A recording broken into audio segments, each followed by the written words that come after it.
P4. This hyperglyph is called P4. It stands for 4 words that start with the letter P. But first let me explain when this hyperglyph is useful. Sometimes you're in a situation where you simply don't know what to do. Things are breaking down, it's chaos, or maybe you're in a transitional moment, not sure where to go. Maybe you're doing a job and you just don't feel like you're clear on what's expected of you.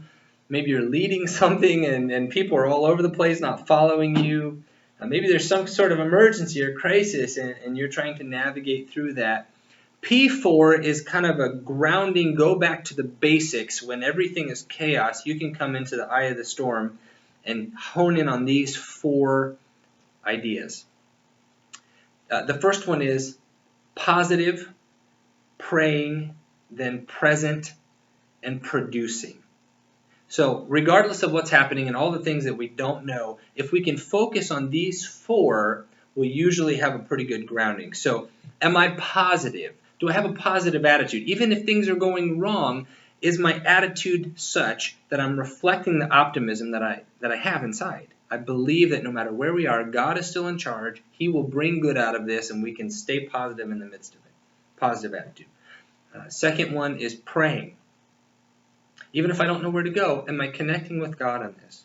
Am I praying? Am I praying for people? Am I praying for God's intervention?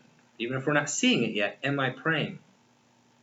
Third, present. Am I present in the right places at the right times? This is really key. I've made some serious mistakes on this simply because I wasn't present in the right places at the right times. You don't have to be omnipresent. You don't have to be everywhere. But there are certain times, especially in crisis or confusion, where you just being there with a positive, prayerful attitude, just being present is key. And if you're not present, it will cause further harm or suspicion. And then the last one is producing.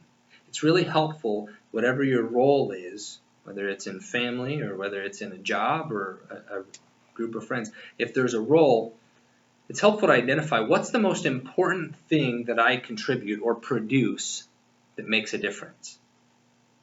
If you're in sports, you might know that your role on the team, if you're in basketball, the thing that you produce is you get rebounds. You might not be a great shooter, you might not be super fast or even a great point totaler, but you know that you are a dominant rebounder, and when you get rebounds, it almost always results in a good play. So that's the thing you produce. And so if you continue to focus your best energy on the thing that you produce, the thing that's most important to the team, that contribution will continue to add value.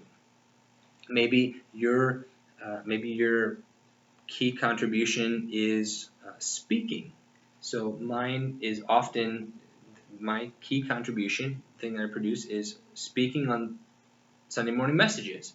So I know even if all kinds of other things are unclear, I still want to give best attention, focus, and energy to that key item because it's important to the whole team. Only I do it, or I do it primarily, and that's key. So when everything else is a little bit in confusion, stay positive, praying, present, and producing.